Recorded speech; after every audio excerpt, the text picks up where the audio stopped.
Hello, this is JR. Welcome to my 1 hour long Blitz tutorial. This tutorial has been a work in progress for me now for over a year. Most files are a bit old and in the future I think this tutorial might become outdated if Epic decides to come back and update the game. I would also like to say that Blitz is a very young game mode compared to other game modes when it comes to played cup games, so what I think is the optimal way of playing Blitz now might not be what everyone will agree on being the optimal way of playing Blitz in the future. Apart from aiming to teach people how to play Blitz at a high level, I am also going to go through some basic things that many new Blitz players can learn a lot from if they haven't got the experience yet of knowing how to behave in certain situations. I will add a description with timestamps for the different parts of this video if you want to skip something. I will also add a positions document for those who have a team and wants to have an example of where to defend during their next game. And I will also have the invite for the Blitz Discord, which I really recommend you check out. We have a lot of information and also upcoming cups. So if you ever thought about participating in a cup, I think Blitz is a nice way to start. Before we get started, I would like you to check out Zaccubus basic Blitz tutorial if you haven't seen that already. It's a nice introduction to the mode if you don't know what it's all about. There will be links for that and Blitz Cup games in the description as well. If you feel like I missed something important in this tutorial, feel free to let us all know in the comments below. Let us start with some basic examples of flag being used as bait. This is a situation that is fairly common in Blitz. The flag carrier goes in and the enemies have to focus on killing the enemy flag carrier or they will lose. So therefore, while they do that, they are a predictable target, which you see here. York killed me, but he dies while doing so. Of course, this also goes the other way around, as these people try to score fast. They are predictable targets. They will go to where the flag is and then go to the goal area as fast as they dare. Sometimes you have to think outside the box and not just rush straight towards the goal. Dodging sideways and not going straight in at once is often a bit harder to predict. Although in Blitz many players that go straight in have greater success, since going in straight is by far the easiest thing you can learn how to do, and also minimizing the time spent that your enemies might be able to get hold of you. In the next situation, flag is used as bait outside the goal area. Here I'm grabbing the flag and the enemy wants to stop the rally so they can come in so I can kill them. In this last situation, my enemies have to stay close to the flag so I don't capture, but I can use that against them and combo them at the same time. As you can see, every action has its consequence, and it's making the right actions at the right times that define a good Blitz player. I will now move on to the subject of rallying. You can rally mid-fight to distract your enemies. Make sure that you learn the mathematics of rallying. If you rally at the right time, it might mean you could die and rally once more with a new stack of ammo and health. In fact, dying and rallying again is sometimes a very useful strategy. Moving on to the subject of bumping on someone's head. A head bump can be used by the attackers to gain grounds and surprise the enemy, like this. But it can also be used by a defender, which wants me to avoid to land in the goal after a jump. If I try to jump straight into the goal and bounce on ahead, I'm often killed instead. In this clip I will show you an example of a combo boost. I pushed my flag carrier a bit closer and then went in myself. Combo boosts are most efficient when you are both on voice chat, so that your flag carrier will know that you are going to boost them.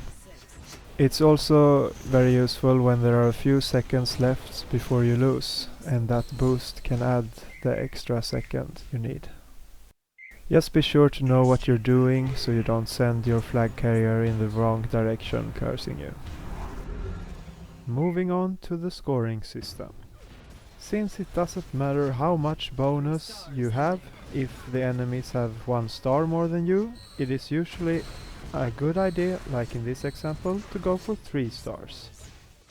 It is usually a better idea when you really need the 3 stars, but also then your enemies will of course know that you will be going for it. So knowing the scoring system isn't all about attacking, you should also wonder what your enemies are thinking when you are defending. Like, do they need 3 stars and can they get it easily? Here comes an example where the blue team, my enemy, has 1 star more than me, and I probably need to get 3 stars if I want to win after 6 rounds being played.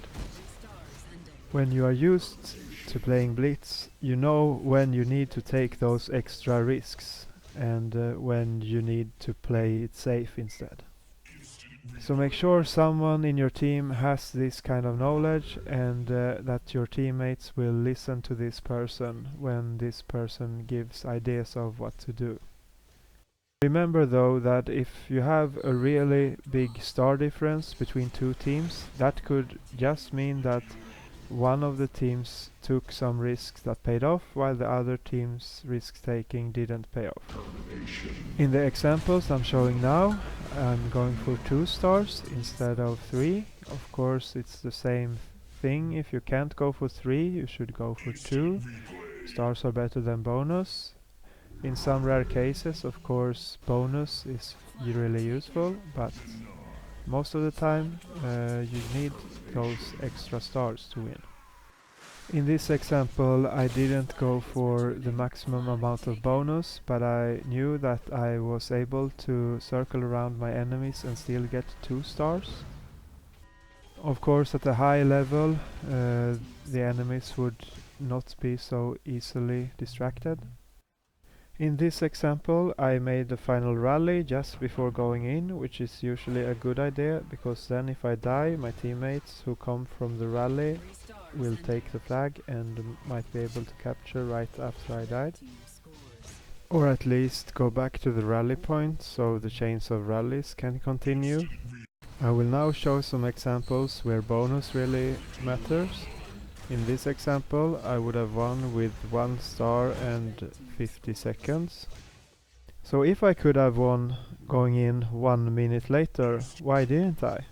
There are a few answers to this question. One could be that perhaps my enemies were weak at a certain point and they would have been able to grow stronger if I had waited. Another answer is that by going in earlier you get more chances if you fail to go in again.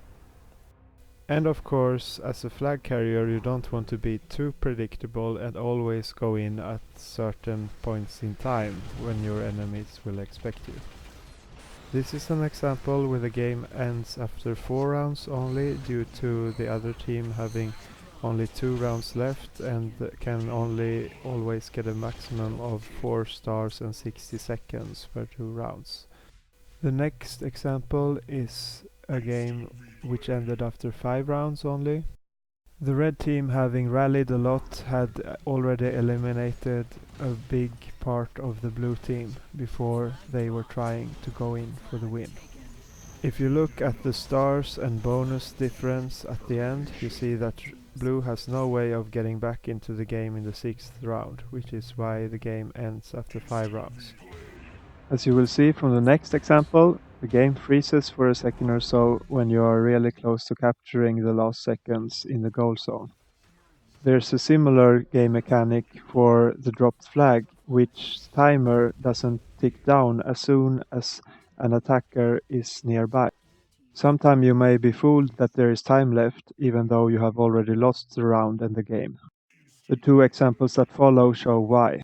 For those that haven't grasped the scoring system yet, you can get a maximum of 3 stars with 60 seconds of bonus. A Blitz round is usually 5 minutes, and after 3 minutes have passed, the bonus goes down from 60 to 0. With less than 2 minutes left, the bonus goes up to 60 again, but with 2 stars. And with less than 1 minute left, there is 1 star and the bonus goes from 60 to 0 again. If you don't score at all, the enemies get 1 star. With only a few seconds left of the game, the defenders need to be between flag and the goal all the time. Sadly, some of our team overextends to the middle here. With so few seconds left, everyone should have stayed close to the goal. Another common beginner's mistake is to go back for health in this situation. Now for some examples of denying captures near goal. I recommend all new players to learn how to use rockets near goal. If you are a Link gun master, of course you can use Link instead.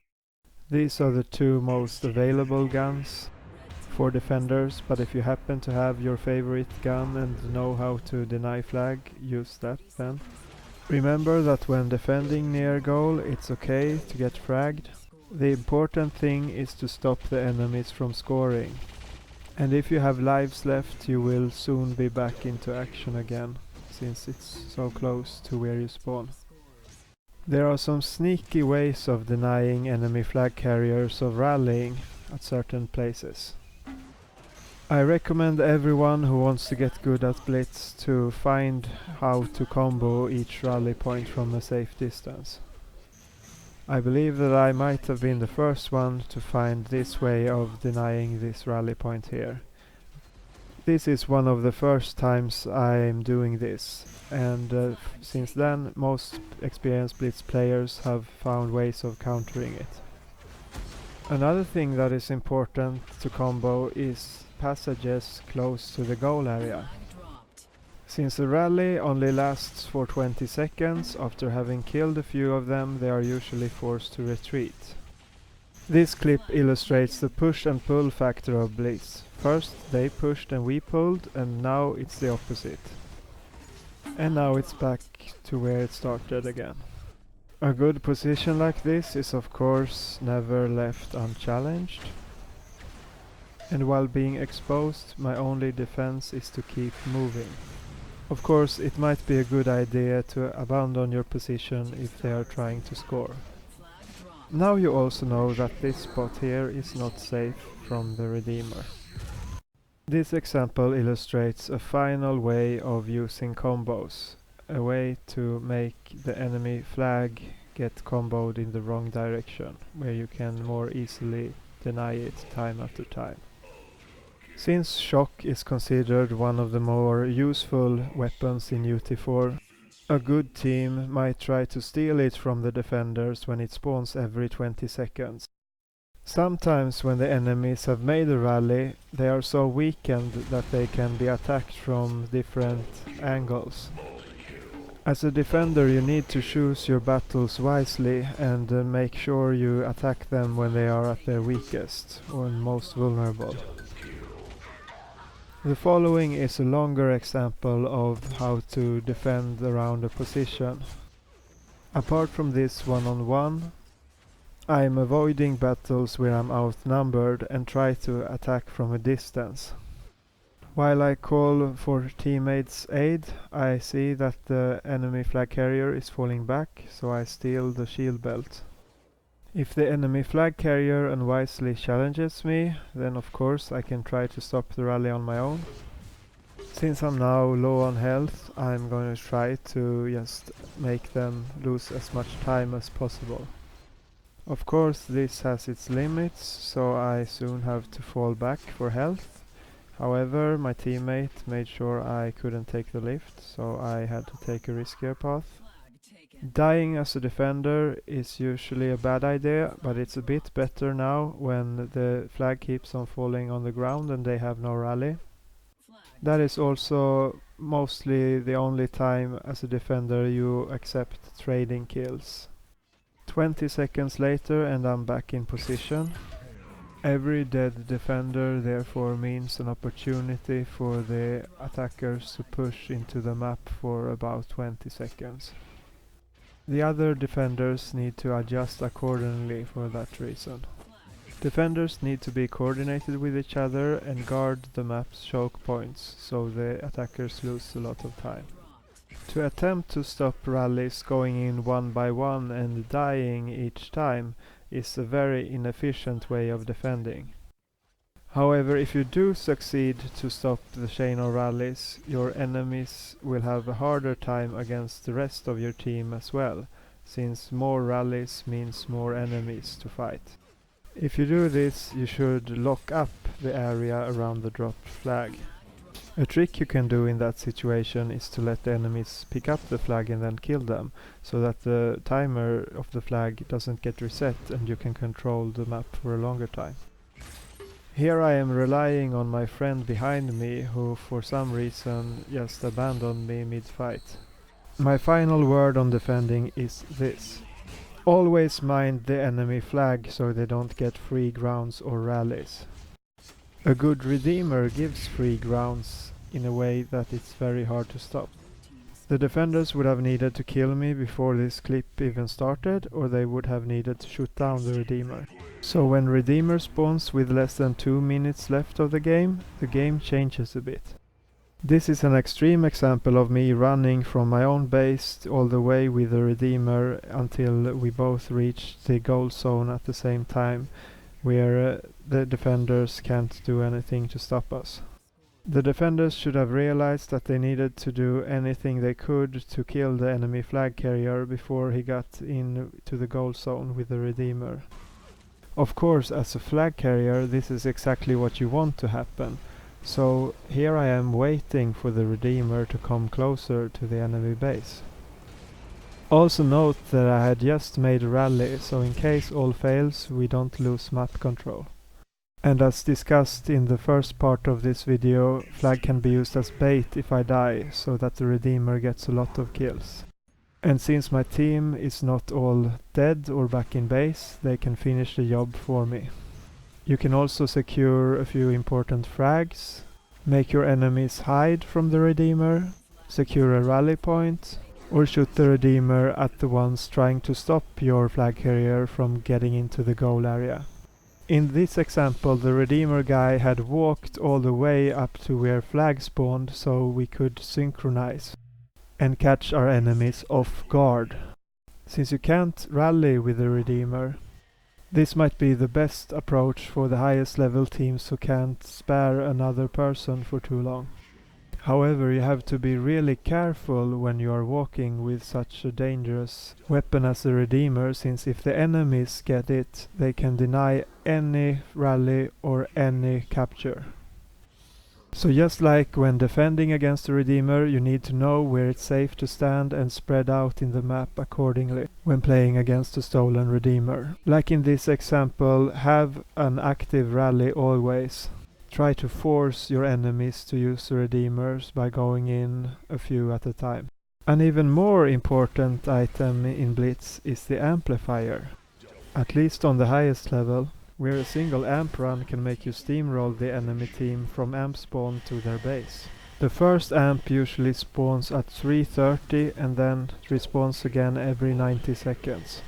If you hear an enemy amp approaching, try to guard the nearest choke point.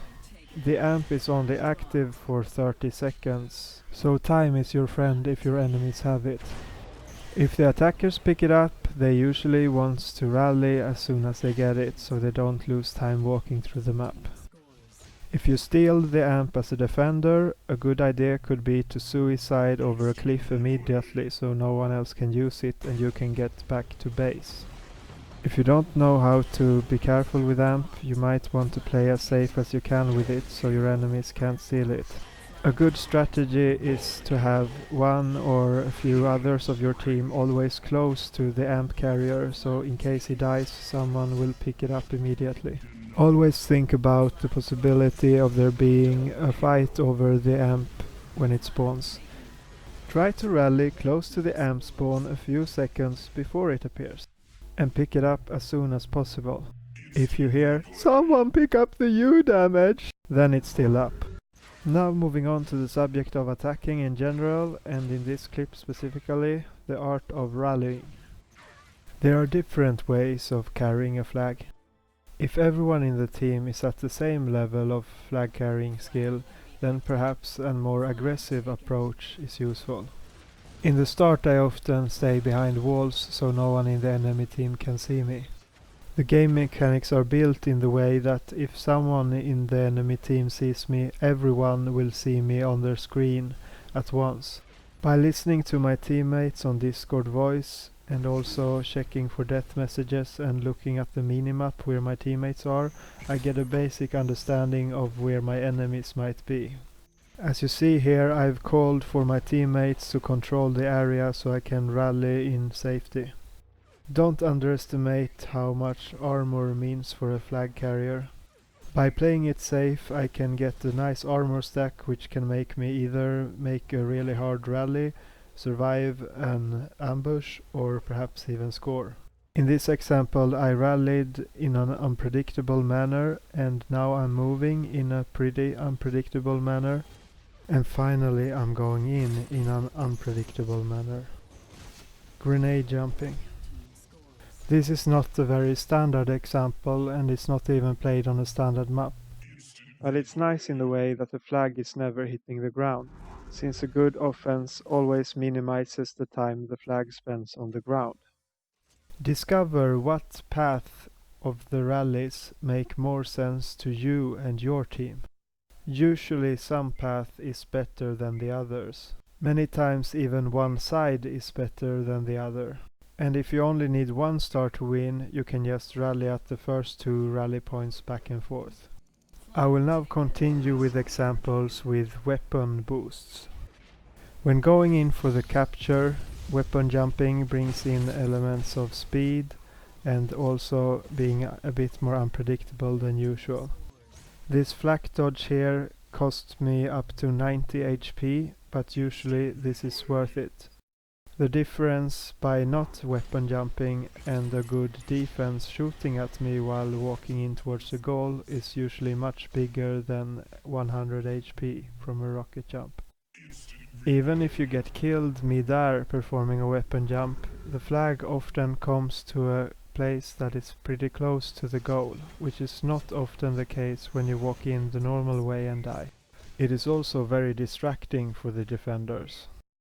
Sometimes you need a lot of patience to jump at the right moment, and you also need to choose from where to jump, maybe even stepping back in the map a bit before jumping. Or, as I do here, jump down before jumping up again.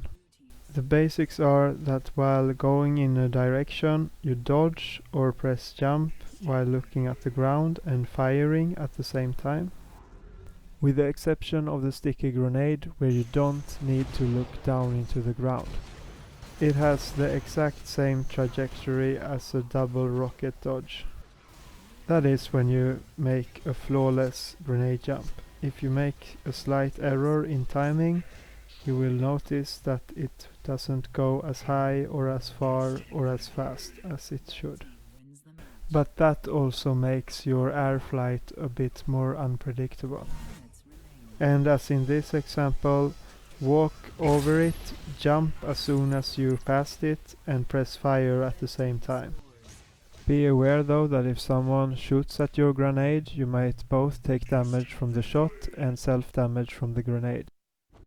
Here comes some hammer dodge and hammer jumping techniques, because often you get killed by enemies shooting rockets close to goal, and if you can just jump over them with a hammer, then you have already saved a lot of HP. The hammer is usually banned in cups, but I have no idea if this will change in the future. Using the hammer might be the best way of learning weapon jumping from scratch though.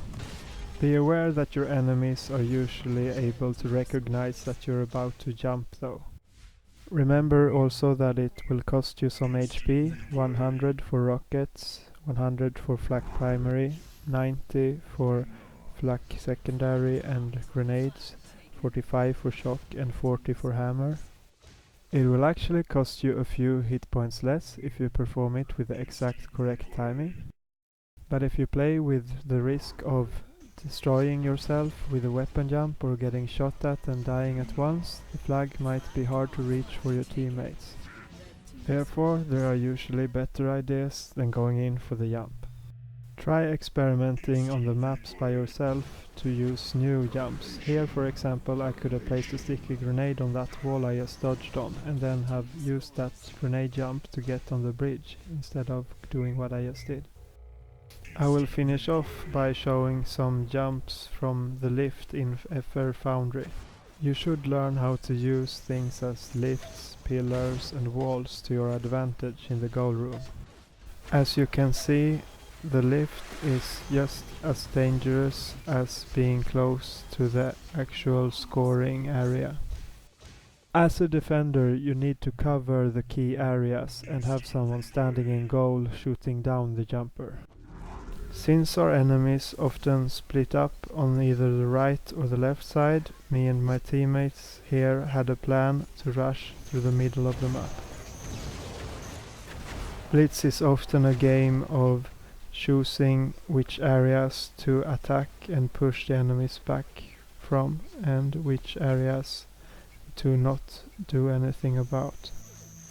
Here my enemies had neglected the middle path, so I took the lift and there you go. This was the last jumping technique for the moment. I will now move on to the subject of rushing for the coming 10 minutes. If your teammates counted all your enemies on one side of the map, you know that the other side is clear. A tactic when a single flag carrier is rushing alone is to not have your teammates killing anyone so that the goal is clear. A rush before the bonus starts ticking on 3 stars is not always needed and therefore unexpected. During this game my team was struggling really hard and we felt like me doing a rush would be the best way of relieving the tension. The grenade launcher can both make you jump and make enemies bounce in a way that they can't prevent the capture. A rush is a high risk, high reward kind of thing, because if you fail, your enemies might be able to map lock around the drop flag and you might not be able to rally. Reflect upon that if you die, the flag will fall back in a very similar pattern to the way you were walking with it. When you have learned the general ways which the flag will fall back, you can actually choose a bit riskier paths that will make it possible for flag to fall back in a better way. In case you die, the best paths are often the ones where the flag falls back pretty fast. Paths that go by rally points, especially the ones that are easily defended for the attackers. And paths you know your teammates are already following you in. You can knock back your enemy with a shock like this, and then they can't follow you. The standard is usually that one person rushes alone while the others serve as distraction. Many times when you rush, you get stopped by a single person. What if you had someone running by your side? I've seen this kind of strategy a few times with good players, especially while a few of them are checking that the path is free and telling their flag carrier to rush. But I've never seen a team consisting of good blitz rushers trying out running side by side. If you outrun some and outnumber the rest, I think this is a possible new strategy to blitz. Like in this example here, you can wait a while before starting a rush to be more unpredictable, or you can start it while the enemies are flocking to the other side of the map because of an armor spawn or an amp spawn. Taking this path will make it easier for attackers to rally in case I die. The clip that will now follow is not of me rushing, it is of a guy called I Ono I. He is infamous in Blitz public games to rush from the start straight to the goal. Since everyone expects this of him, he has started doing it less and less to not be too predictable. If you check the timer of him going from attacker space to defender space, you will see that it took him about 25 seconds, which according to the Blitz level design guide is the correct time of traveling between the bases. Remember that time frame if you are outrun as a defender and need to compensate by suiciding. The next clip features Rimtech combat. Here he fakes going to the left and then immediately goes to the right instead. This confuses his opponents since they see him for the first few seconds after he picks up the flag, which is an inbuilt mechanic for the start only. By the way, thanks Rimtech for help with this tutorial. Here I am faking going left and then turning and going back right, which confuses my opponent.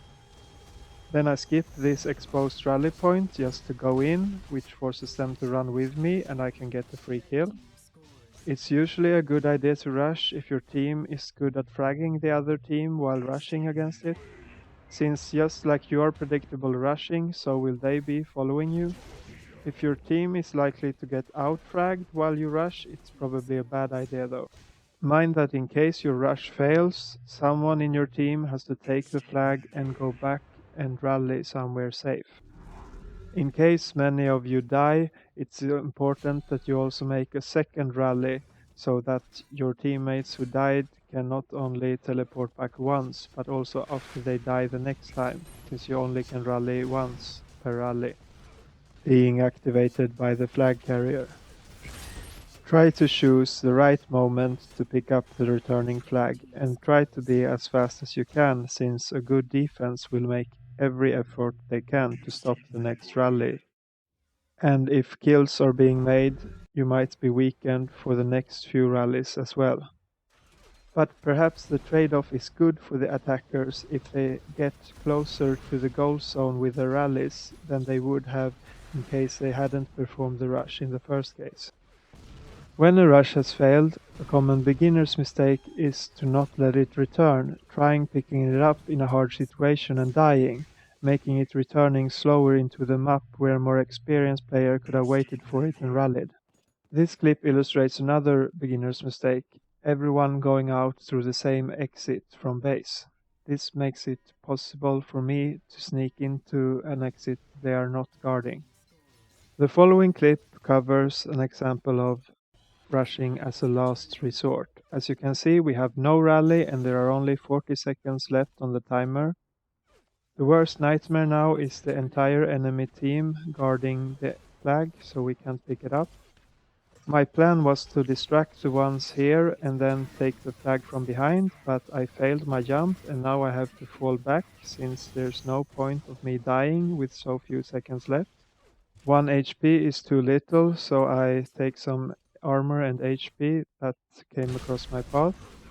A beginner's mistake here is to not go in with a flag as soon as possible, because then you have no seconds left to score. Waiting a second, timing the spam and going in is a good idea, as you can see. Going in this aggressively was the only right thing to do, since if I had failed, at least my teammates would have a flag close to the goal and could have scored after me. Sometimes you don't want to make a sound. By crouching and moving, no one will hear you. Walking can be heard, but not from very far, dodging being the loudest kind of movement. While being sneaky, it is important you or your teammates nearby don't give you away by spamming. Here my rally on the left served as a distraction, so I could rush on the right side of the map. In general, making a rally means you're giving your position away though. In the following clip, my teammate in front of me does 2 beginner's mistakes. He steals my armor? What the fuck? Call the police! And he also drew attention to me, so I'm being followed.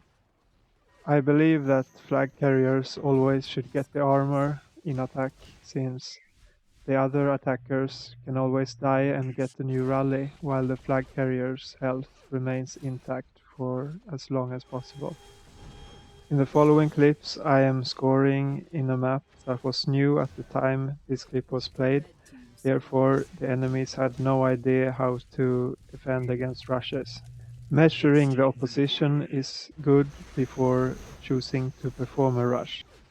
You need to have a feeling for when a rush is appropriate and when you should focus on rallying instead. You should also be able to cancel your rush at any time and take a rally close to you as a final resort when they are too well organized.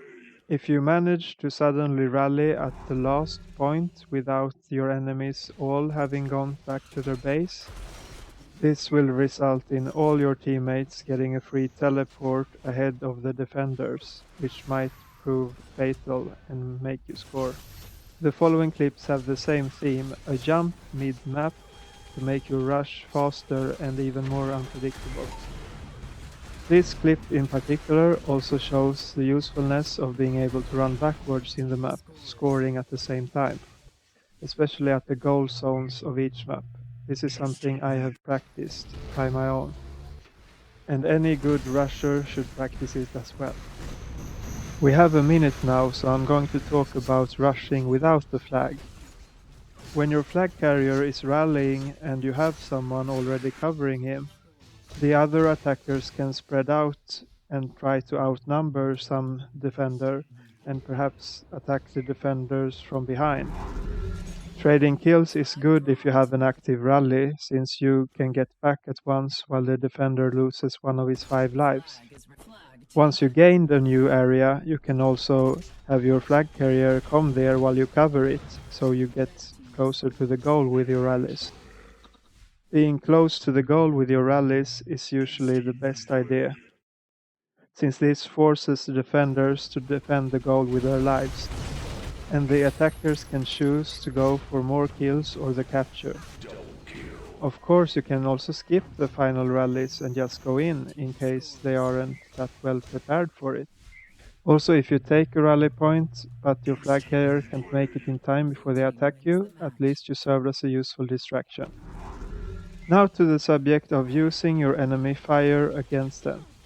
These people have never played Blitz before, so they serve as a good illustration to how you can surf on the incoming rockets to get further and faster into the map. The technique to get hit is simple. Try to make the splash damage hit your feet and press dodge or jump at the same time. Pressing jump is really useful when the normal strafing isn't enough to evade fire while you rally. Getting a rocket to your feet might be a gift then, since you can activate the rally flying over it. Try to think ahead of when rockets are likely to hit you and how you can use that to your advantage. Defenders need to be careful how they place their rockets or use other weapons when a flag carrier is approaching the goal zone. As you see in this rush, I'm ahead of my opponents, so I just have to get there faster, and if their rockets hit me in the back, that will just mean I will get a boost forward. The next clip is very similar to this one, although I have better control there. Thanks to sound and how much the rockets hit me, I basically feel how much ahead I am. While watching these clips, let's talk about attacking some more. As one of the most experienced flag carriers in Blitz, I feel like the best idea is to always have a rally open.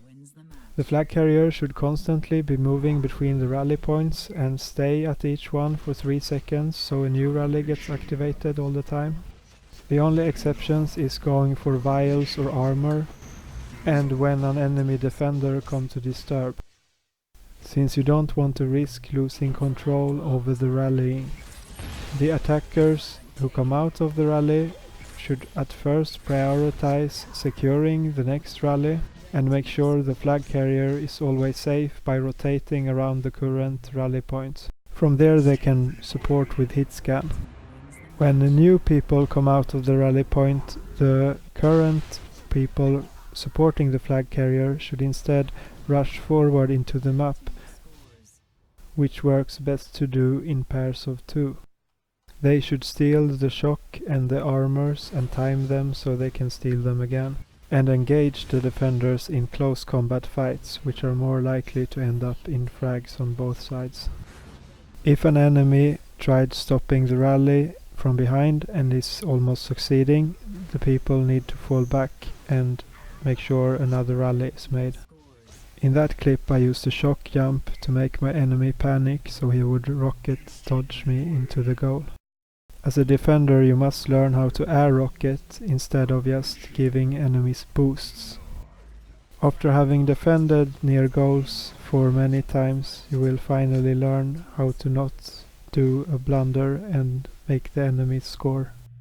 Also, you and your team should work on synchronizing your shots, so you don't make enemies bounce away, but instead kill them.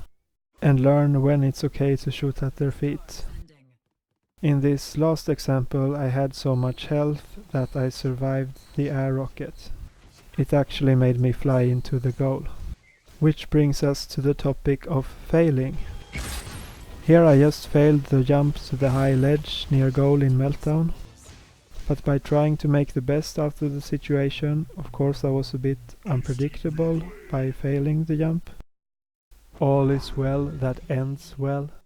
The next clip is basically the same, just a bit more overview. When you fail to do what you were planning to do, a beginner's mistake is to hesitate and walk backwards and sideways and lose a lot of time. Here I fail making the grenade jump from the bridge, but I made one on the ground instead, evading the flak behind me. So when you fail to do what you plan to do, always go right in instead. Here is another failed grenade jump, but where the defense is also making a crucial mistake. They are too far away from the goal. The next clip shows the best way of getting into the goal zone in Meltdown. It is the fastest way and the flag will also fall back as fast as it can. As a defender, you must always think about what if the enemy flag carrier just goes in like a mad dog straight in towards the goal. Of course, as a flag carrier you don't have to go in at once. You can also wait and try to fool your enemies. Here at the jump pads in Meltdown you can get a nice overview of when the coast is clear.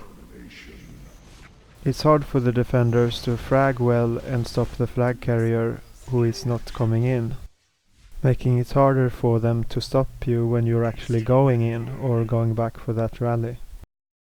Let's switch the subject to taking that final rally before going in. As soon as you have made your rally, you want to be as fast as possible into the enemy goal zone, since the rally only lasts for 20 seconds. Alk, who came out first of the rally, helped me clear the way. It is much easier to score when your teammates help you with fragging and serve as distractions coming out from the final rally. Here I've just made my rally on the left side and I have to go the middle path since M2 was guarding that side. However, Mufin kills him, as you can see in the death console message, and I am able to score going in on the side that was covered by Mufin. Here red team was dying out, but I wanted to make another rally to be certain of that they would do so. Loading Trirox is very loud, so I knew he was coming for me. I want to avoid confrontation, since otherwise the flag will be left behind my whole team like a stranded whale on the tide. In attack it is important that you clear the path for your flag carrier as well as clearing the goal or rally points. Here I wisely waited for the flag to return instead of going in, and then made the final rally. The shrine in Lost City of Lo is the overpowered last rally point, since it has 3 exits, and from the top you can go and do this. Be aware that if you are killed on the pillar, the flag will stay there for 8 seconds. So here I've been waiting to take the flag to the most easily defended and best rally point in Blackstone. Since we had 30 seconds left of 3 stars, I thought I had time for another rally, although all my teammates just rushed into the goal room, leaving me behind, and then, of course, with the enemies chasing me, I went straight in instead. Which was a fairly good idea, seeing that our teammates were outnumbering the ones staying to defend the goal.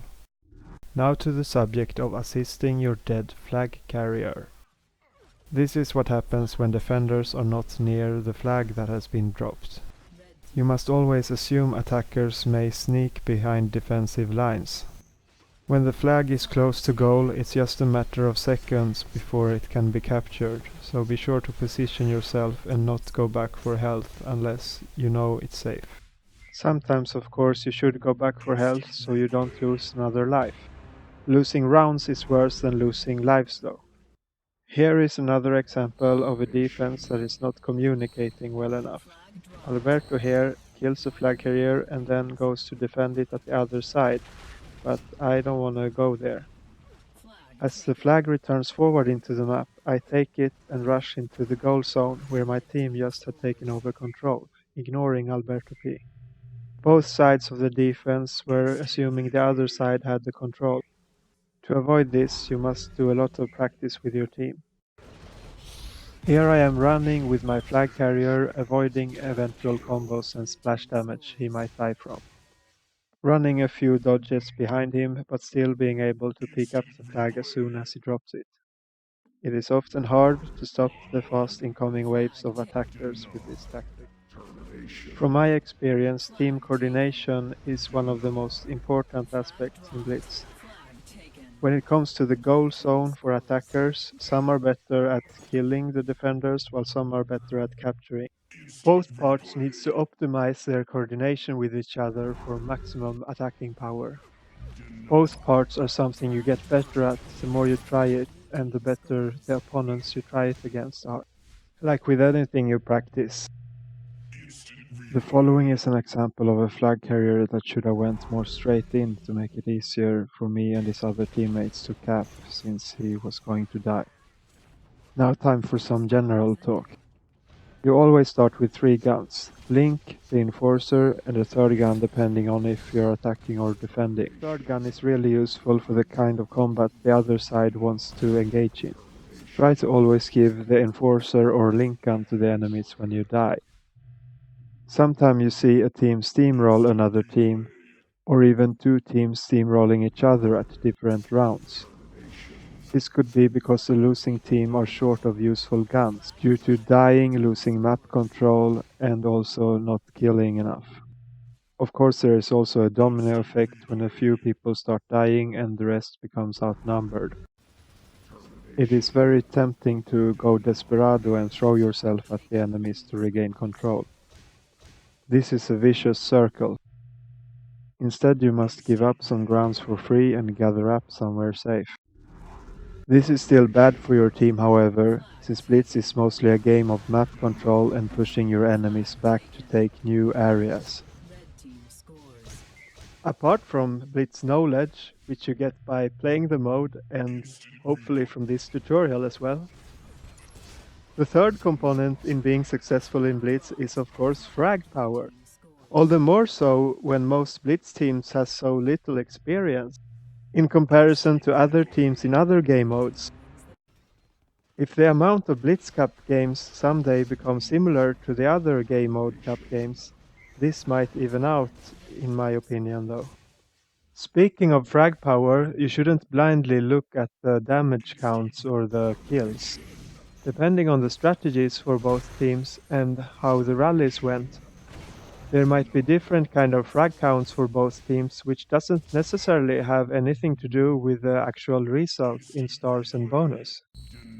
I also often see beginners' mistakes like not stopping a rally because if you die it will diminish your frag count, or not going in trying to score because if you die it will not be you who will bring the final capture of the round. Flag carriers only going in when it's perfectly safe because they want to be the famous one capturing it. This just speaks volumes of your inexperience as a Blitz player. It is a team game and you have to put the emphasis on teamwork. After all, it's just a game where you win or lose as a team. So put all your focus on that. And if you give all you've got, no one can blame you if that's not enough.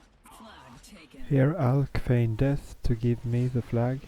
You can also just drop carried object or die. The enemies seem to have forgotten there was 2 of us though.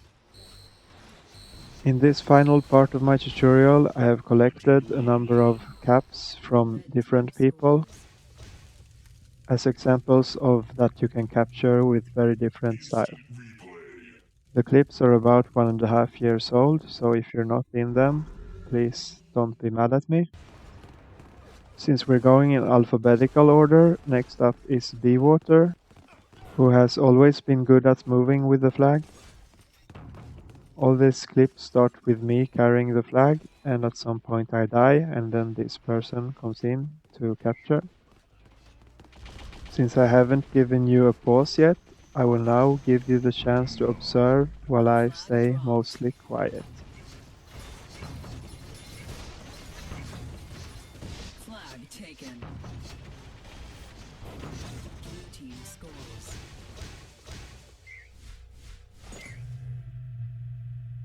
Katzenjäger knows how to not waste any time, as you will soon see. Flag dropped. Flag taken. Flag dropped. Flag taken. Red team scores. Instant replay. Charlie knows how to support his angels. Team scores.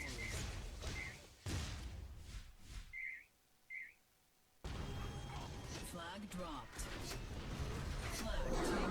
Missile incoming. Termination.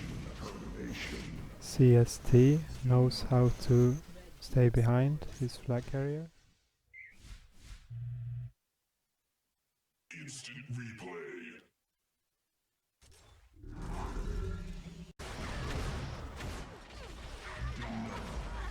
Flag taken. Darkfield always knew how to put it in. Instant replay. DO3 OPD Storm stalks me like a shadow. Red team scores. Instant replay. The FU clan, which stands for Flying Unicorns, member Enki Bilal, is well known for his annoying straightforwardness with the flag.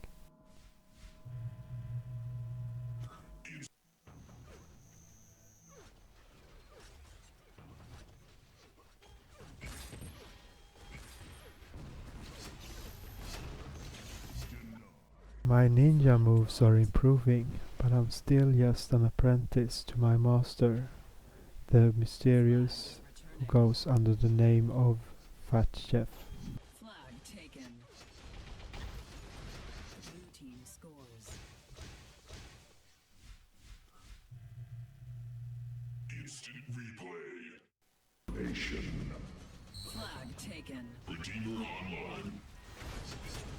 I honor I, not only famous for his rushes, but also infamous for his ability to make the flag go into the goal.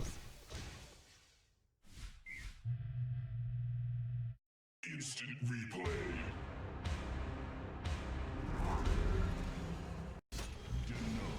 Last Campy, known for waiting until the last moment. Red team scores. Instant replay.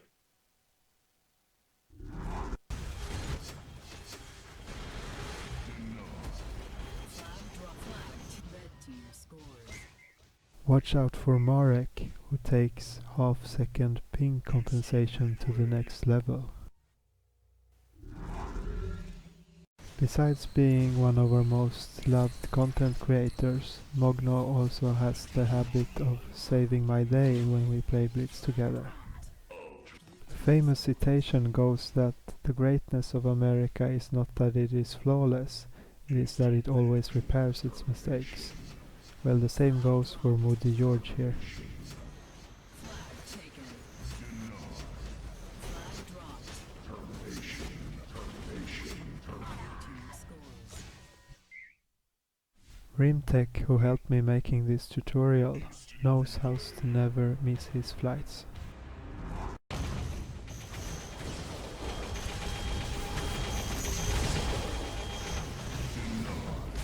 Flag dropped.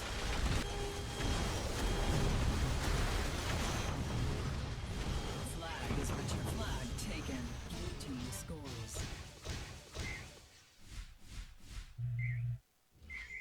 Instant replay. Termination.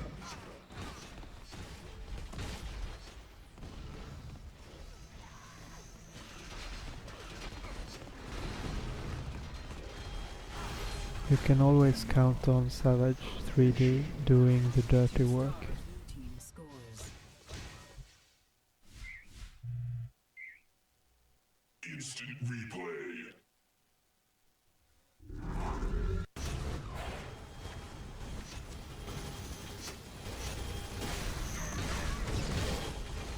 Flag dropped. Flag taken. Spixie often carries his team, and sometimes their flag too. Blue team scores. Instant replay.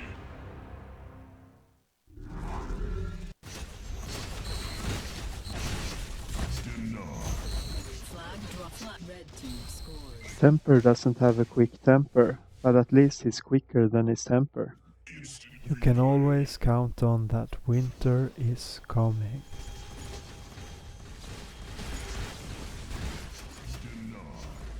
Flag taken.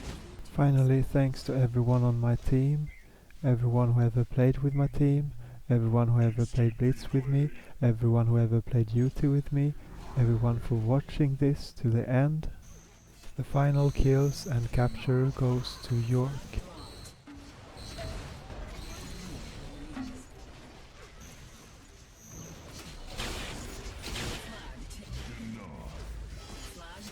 Blue team scores. Hope you enjoyed watching, because now it's time to press the Instant replay.